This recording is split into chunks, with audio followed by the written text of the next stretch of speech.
মার্কিন যুক্তরাষ্ট্রের গর্ব হিসেবে পরিচিত বিশাল বিমানবাহী রণতরী ইউএসএস আব্রাহাম লিঙ্কন এখন পারস্য উপসাগরে এক ভাসমান মরণফাঁদের মুখে দাঁড়িয়ে আছে। ওয়াশিংটন ভেবেছিল তাদের এই বিশাল যুদ্ধজাহাজ পাঠিয়ে তেহরানকে ভয় দেখানো সম্ভব হবে, কিন্তু পরিস্থিতি এখন সম্পূর্ণ উল্টো। ভয় পাওয়ার বদলে তেহরান উল্টো ঘোষণা দিয়েছে তাদের জলসীমায় আমেরিকার এই রণতরী প্রবেশ করা মাত্রই সেটি সাগরের তলদেশে পাঠিয়ে দেওয়া হবে। তেহরান স্পষ্ট করে দিয়েছে তারা আর কোনো সতর্কবার্তা দেবে না, এবার সরাসরি অ্যাকশনে যাবে।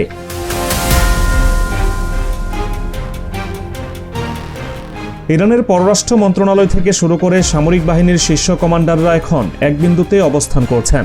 যুক্তরাষ্ট্রের সম্ভাব্য হামলার শঙ্কায় ইরান হাত গুটিয়ে বসে নেই।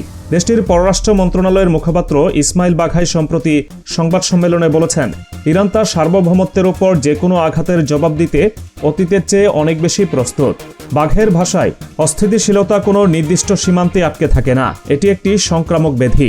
অর্থাৎ আমেরিকা যদি ইরানে আগুন লাগাতে চায়, সে আগুনে তা পুরো মধ্যপ্রাচ্য এবং আমেরিকার ঘাঁটিগুলোতেও ছড়িয়ে পড়বে।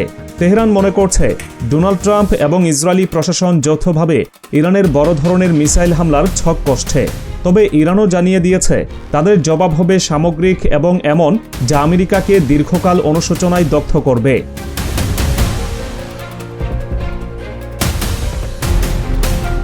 তেহরানের এই আত্মবিশ্বাসের মূল কারণ হল হরমুজ প্রণালীতে তাদের গড়ে তোলা নিশ্ছিদ্র নিরাপত্তা বলয়। প্রতিরক্ষা বিশেষজ্ঞরা জানাচ্ছেন ইরান হরমুজ প্রণালীকে বর্তমানে একটি দুর্ভেদ্য দুর্গে পরিণত করেছে। এই সংকীর্ণ জলপথ দিয়ে আমেরিকার জাহাজ প্রবেশ করা মানেই মৃত্যুর মুখে পা দেওয়া। ইরানের হাতে বর্তমানে এই প্রণালী সুরক্ষায় রয়েছে প্রায় 2000টি মিসাইল লঞ্চার। শুধু তাই নয়, সাগরের নিচে ওৎপেতে আছে 5000টি নৌমাইন। আমেরিকার বিশাল যুদ্ধজাহাজগুলো যতই আধুনিক প্রযুক্তির হোক না কেন, হাজার হাজার মাইলের এই জালের মধ্য দিয়ে নিরাপদে যাওয়া তাদের জন্য প্রায় অসম্ভব। এর সাথে যুক্ত হয়েছে ইরানের দূরপাল্লার উপকূলীয় ক্ষেপণাস্ত্র ব্যাটারি, যার আঘাত হানার সক্ষমতা 1700 কিলোমিটার পর্যন্ত। অর্থাৎ মার্কিন রণতরী যদি উপকূল থেকে নিরাপদ দূরত্বে থাকার চেষ্টাও করে, তবুও তারা ইরানের মিসাইলের আওতার বাইরে যেতে পারবে না।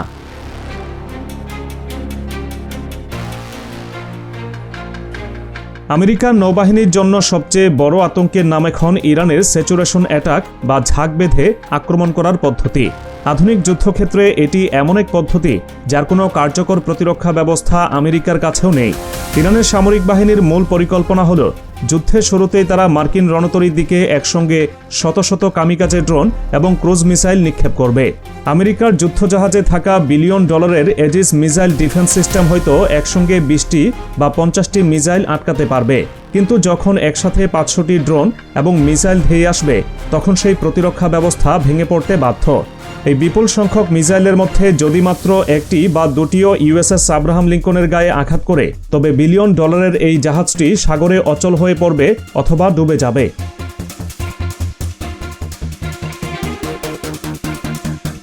ইরানের অস্ত্র ভাণ্ডারে যুক্ত হওয়া নতুন হাইপারসোনিক মিসাইল ফাত্তা আমেরিকার ঘুম হারাম করে দিয়েছে। এই মিসাইলটি শব্দের চেয়ে 15 গুণ বেশি গতিতে চলতে সক্ষম। বর্তমান বিশ্বে এমন কোনো রাডার বা মিসাইল ডিফেন্স সিস্টেম তৈরি হয়নি যা শব্দের চেয়ে 15 গুণ গতির কোনো বস্তুকে নির্ভুলভাবে শনাক্ত করে ধ্বংস করতে পারে। এমনকি আমেরিকার পেন্টাগনও স্বীকার করতে বাধ্য হয়েছে যে হাইপারসোনিক প্রযুক্তির মোকাবেলায় তারা এখনও পিছিয়ে আছে। এর সাথে রয়েছে ইরানের খালিজ ফার্স ব্যালিস্টিক মিসাইল। এই বিশেষ মিসাইলটি তৈরি করা হয়েছে সাগরে চলমান বিশাল যুদ্ধজাহাজকে নির্ভুলভাবে আঘাত করার জন্য। অর্থাৎ আব্রাহাম লিঙ্কন সাগরে যতই আঁকাবাঁকা পথে চলুক না কেন, খালিজ ফার্স তাকে খুঁজে নিয়ে আঘাত হানবে।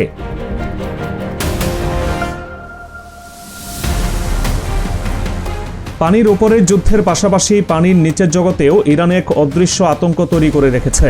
আমেরিকা সাধারণত বিশাল পারমাণবিক সাবমেরিন ব্যবহারের উপর নির্ভর করে, যা গভীর পানিতে কার্যকর। কিন্তু পারস্য উপসাগর এবং হরমুজ প্রণালীর পানি তুলনামূলক অগভীর।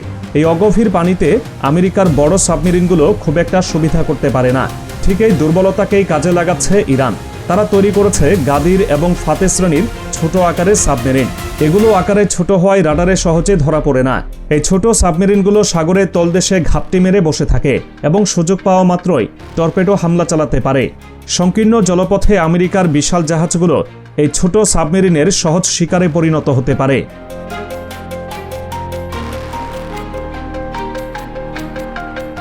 ইরানের ইসলামিক রেভলিউশনারি গার্ড কর্পস সাগরে গেরিলা যুদ্ধের এক অভিনব পদ্ধতি আয়ত্ত করেছে। তাদের হাতে রয়েছে হাজার হাজার অত্যন্ত দ্রুতগতির স্পিডবোট। এই বোটগুলো সাধারণ কোনো নৌকা নয়, এগুলো টর্পেডো এবং রকেট লঞ্চারে সজ্জিত। যুদ্ধের সময় এই হাজার হাজার বোট মৌমাছির ঝাঁকের মতো চারদিক থেকে আমেরিকার যুদ্ধজাহাজের উপর ঝাঁপিয়ে পড়ার প্রস্তুতি নিয়ে রেখেছে। আমেরিকার বড় কামানের পক্ষে এত ছোট এবং দ্রুতগতির লক্ষ্যবস্তুতে আঘাত করা খুবই কঠিন। এই বোটগুলোর মধ্যে অনেকগুলোই আত্মঘাতী মিশনে ব্যবহার করা হতে পারে। একটি ছোট বোট যদি বিস্ফোরক ভর্তি হয়ে কোনোভাবে মার্কিন জাহাজের গায়ে ধাক্কা দেয়, তবে তা বড় ধরনের বিপর্যয় ডেকে আনবে।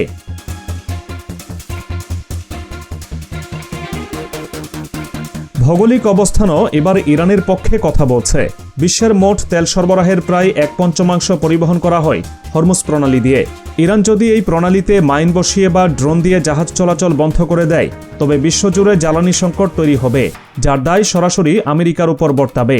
এই সীমিত এবং সংকীর্ণ জলসীমায় মার্কিন নৌবাহিনী তাদের পূর্ণ শক্তি প্রয়োগ করতে পারবে না, কারণ বিশাল রণতরীগুলো এখানে নড়াচড়া করার জন্য পর্যাপ্ত জায়গা পায় না। অনেকটা খাঁচায় বন্দি বাঘের মতো অবস্থা হবে মার্কিন বাহিনীর, যেখানে বাইরে থেকে ইরান সহজেই তাদের শিকার করতে পারবে।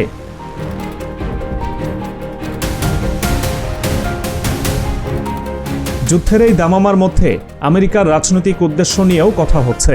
পর্যবেক্ষকরা মনে করছেন, এবার আমেরিকার হামলার ধরন ভিন্ন হতে পারে। তারা ইরানের পারমাণবিক স্থাপনা বা মিসাইল ঘাঁটিতে সরাসরি হামলা না করে ইরানের রাজনৈতিক নেতৃত্বকে হত্যার চেষ্টা করতে পারে। ওয়াশিংটনের মূল লক্ষ্য হল ইরানের সরকারের পতন ঘটানো এবং জনগণকে রাস্তায় নামানো। তবে ইরানের সুপ্রিম ন্যাশনাল সিকিউরিটি কাউন্সিলের সচিব আলী লারিজানি আমেরিকার এই পরিকল্পনা আগেই ধরে ফেলেছেন। তিনি স্পষ্টভাবে বলেছেন, যুক্তরাষ্ট্র ইরানের সামাজিক সংহতি ভাঙার চেষ্টা করছে, কিন্তু এই ধরনের পদক্ষেপ হিতে বিপরীত হতে পারে। যদি আমেরিকার উস্কানিতে কেউ অস্ত্র হাতে নেওয়ার চেষ্টা করে, তবে তা গৃহযুদ্ধের দিকে মোড় নেবে এবং এর ফলাফল আমেরিকার জন্য ভালো হবে না। মধ্যপ্রাচ্যের রাজনীতিতে আমেরিকা এবার অনেকটাই একা হয়ে পড়েছে। সংযুক্ত আরব আমিরাত সহ পারস্য উপসাগরীয় বেশ কিছু দেশ ইতিমধ্যে ঘোষণা দিয়েছে তারা তাদের আকাশসীমা বা সমুদ্রসীমা ব্যবহার করে ইরানের উপর কোনো হামলা চালাতে দেবে না। এটি পেন্টাগনের জন্য একটি বড় ধাক্কা, কারণ আঞ্চলিক ঘাঁটি ব্যবহার করতে না পারলে আমেরিকার যুদ্ধ বিমানগুলোকে অনেক দূর থেকে উড়ে এসে হামলা চালাতে হবে, যা অত্যন্ত ঝুঁকিপূর্ণ এবং ব্যয়বহুল। যদিও মার্কিন স্ট্রাইক গ্রুপটি ভূমধ্যসাগরে অবস্থান করছে এবং সেখান থেকে তারা হামলা চালাতে পারে, কিন্তু ইরানের মিসাইল সক্ষমতা ভূমধ্যসাগর পর্যন্ত পৌঁছাতে পারে। ফলে নিরাপদ দূরত্ব থেকেও আমেরিকা এখন আর নিরাপদ নয়। সামরিক বাজেট এবং প্রযুক্তির দিক থেকে আমেরিকা হয়তো খাতায় কলমে এগিয়ে আছে, কিন্তু মাঠের বাস্তবতা ভিন্ন। ইরান যে অসমমেয় যুদ্ধ বা অ্যাসাল্ট ওয়ারফেয়ারের প্রস্তুতি নিয়েছে, তা আমেরিকার $1 ট্রিলিয়ন প্রযুক্তিকে অকেজো করে দিতে পারে। বিশেষ করে ইরানের নিজস্ব প্রযুক্তিতে তৈরি ড্রোন এবং মিসাইলগুলোর উৎপাদন খরচ আমেরিকার মিসাইল ডিফেন্স সিস্টেমের খরচের তুলনায় নগণ্য। ইরান যেখানে কয়েক হাজার ডলারের ড্রোন দিয়ে হামলা করবে, সেখানে আমেরিকাকে তা আটকাতে $1 মিলিয়ন মিসাইল খরচ করতে হবে। দীর্ঘমেয়াদী সংঘাতে এই অর্থনৈতিক চাপ আমেরিকা সহ্য করতে পারবে কিনা তা নিয়ে খোদ মার্কিন নীতি নির্ধারকদের মধ্যেই সংশয় রয়েছে।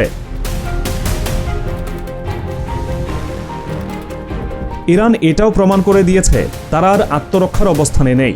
দেশটির পররাষ্ট্র মন্ত্রণালয় আঞ্চলিক দেশগুলোকে সতর্ক করে দিয়ে বলেছে, যারা আমেরিকার এই আগ্রাসনে সহায়তা করবে তাদেরও এই আগুনের আঁচ সহ্য করতে হবে। তেহরানের এই কড়া বার্তা সৌদি আরব, জর্ডান এবং কাতারের মতো দেশগুলোকে আমেরিকার সঙ্গ দেওয়া থেকে বিরত রাখছে।